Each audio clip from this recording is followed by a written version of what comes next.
अस्सलाम वालेकुम, welcome back to my channel. उम्मीद करती हूँ आप सब बिल्कुल ठीक होंगे, खैरियत से होंगे, मज़े में होंगे, खुश होंगे। आज हम बात करेंगे बच्चों की परवरिश को लेके लोगों के नज़रिए, उनकी सोच के बारे में। क्योंकि जैसे बच्चों की आदतें मुख्तलिफ़ होती हैं, उनके रवैये मुख्तलिफ़ होते हैं, इसी तरह लोगों की सोच भी मुख्तलिफ़ होती है उनको हैंडल करने के लिए, उनकी परवरिश करने के लिए, उनको पालने के लिए। क्योंकि लगता है लोग समझते हैं कि जैसे हमने अपने बच्चों को पाला है, सब ही उसी तरीके से ही पल जाते हैं।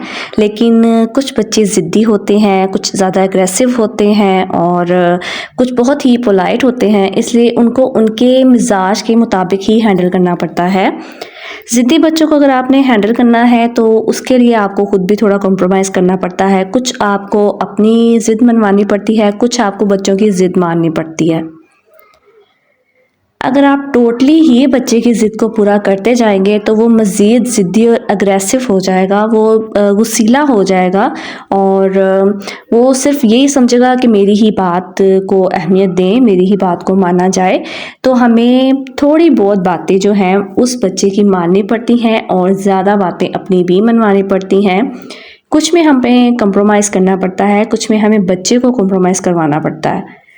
काफ़ी सारी चीज़ें जो आपको लगता है कि बच्चे के लिए अच्छी नहीं है, आप उसमें बच्चे को कॉम्प्रोमाइज़ करवा सकते हो।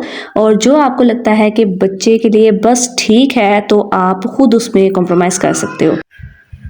अगर आप बच्चे की हर ज़िद को पूरा करते जाएंगे तो उसको आदत हो जाएगी अपनी ही मनवाने की और दूसरों पे अपनी मर्ज़ी को थोपने की।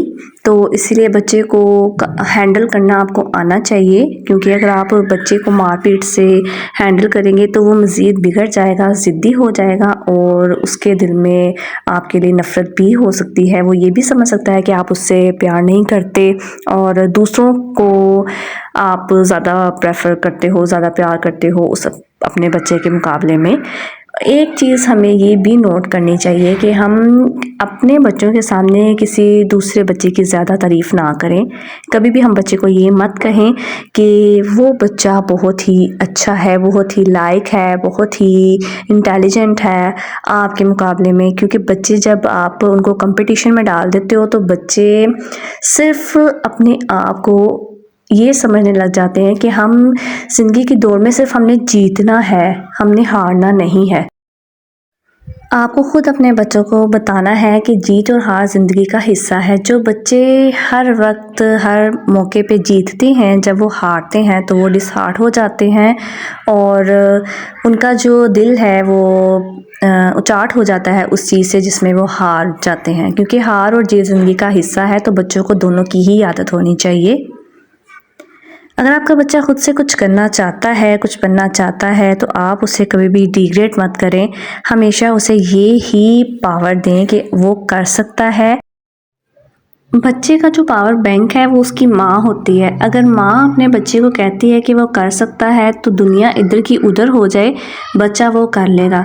लेकिन अगर माँ अपने बच्चे के ज़हन में ये बिठा दे कि वो ये काम नहीं कर सकता, वो नालायक है, ऐसा है तो वैसा है, तो आप जितनी मर्ज़ी कोशिश कर लें, दुनिया जितनी मर्ज़ी ज़ोर लगा ले, आप जितना मर्ज़ी उसको इनकरेज कर लें, जब तक एक माँ की बात उसने अपने ज़हन में बिठा ली है कि वो नहीं कर सकता तो वो नहीं कर पाएगा। इसीलिए तो वसल्लम ने माँ को बच्चे की पहली दरसगाह कहा है, क्योंकि बच्चा हमेशा हर चीज़ अच्छी बुरी अपनी माँ से ही सीखता है। माँ बाप उसके सबसे पहले रोल मॉडल होते हैं और बच्चा उनसे ही सीखता है। तो इन शॉर्ट बात फिर वहीं पे आ जाती है कि आप अगर अपने बच्चे की अच्छी परवरिश करना चाह रहे हैं, अच्छा बनाना चाह रहे हैं, तो सबसे पहले तो माँ बाप को खुद को अच्छा बनने की ज़रूरत है।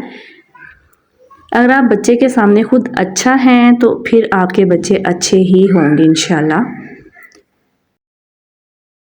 अब कुछ बच्चे हैं वो अपनी मर्ज़ी से कुछ करना चाहते हैं, कुछ बनना चाहते हैं, लेकिन माँ बाप का शौक़ है कि वो उनको ये नहीं करवाएं। किसी को शौक़ है कि वो डॉक्टर बनवाएं या कुछ और बनाएं, मतलब कुछ भी माँ बाप के शौक़ हैं तो वो बच्चों पे अपने शौक़ जो है वो मुसल्लत कर देते हैं। तो बच्चे जो हैं इससे भी बदज़न हो जाते हैं माँ बाप से। ज़्यादातर माँ बाप की सोच यही होती है कि हमारे माँ बाप ने जैसे हमें पाला था, आगे से हमने भी वैसे ही अपने माँ बाप को तरीके पे चलते हुए हमने अपने बच्चों को पालना है।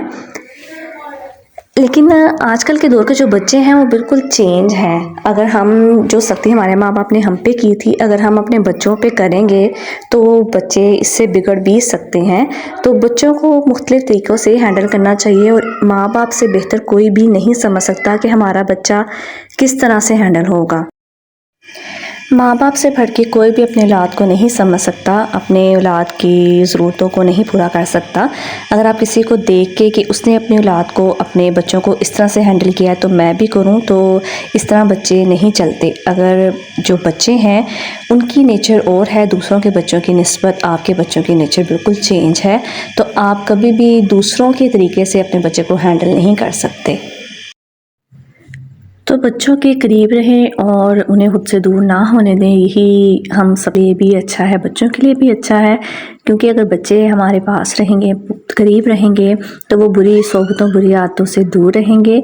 तो इसीलिए अपने बच्चों को अपने पास रखें, उनसे बातें करें, उनसे घुल मिल के रहें, उन्हें अपने बचपन की बातें बताएं, उनकी अच्छी यादें सुनें, अच्छी बातें सुनें, जो वो आपसे कहना चाहते हैं। हम लोग की गलती ये होती है कि हम लोग अपने बच्चों की बातों को अहमियत नहीं देते हैं। हम लोग जब दूसरे बात कर रहे होते हैं हम उन्हें ही प्रॉपर तवज्जो देते हैं, जबकि बच्चा भी हमारी प्रॉपर तवज्जो चाहता है। तो हमें बच्चों की भी उतनी ही तवज्जो से बात सुननी चाहिए ताकि उनको फ़ील हो कि हमारी लाइफ में उनकी बहुत ख़ास जगह है और कोई उनकी जगह नहीं ले सकता। बच्चों को एहसास दिलाएंगे तो ही वो हमारे करीब रहेंगे। तो चलते हैं अब हम अपने व्लॉग की तरफ। और दिन भर की रूटीन का जो काम था आज भी वो ही था, सालन वगैरह बनाया था, किचन का काम किया था, किचन समेटा था। आज हमने बनाई घिया तोरी। तो बच्चे शौक़ से इतने नहीं खाते लेकिन खा लेते हैं बस, तो उनके लिए फिर आमलेट बनाया था। बच्चों ने खा ली थी उसके साथ रोटियां और मैंने खाया था घिया तोरी का सालन, वो मेरा फेवरेट है, मैंने तो बहुत शौक़ से खाया था। तो उसके बाद ये मैंने बनानी थी एक क्रीम चेहरे के लिए, जो मैं मॉइस्चराइजिंग क्रीम यूज़ करती हूँ वो ख़त्म हो गई थी तो मैंने नई बनानी थी। तो इसीलिए मैंने मुलट्ठी को भिगो के रखा था पानी में।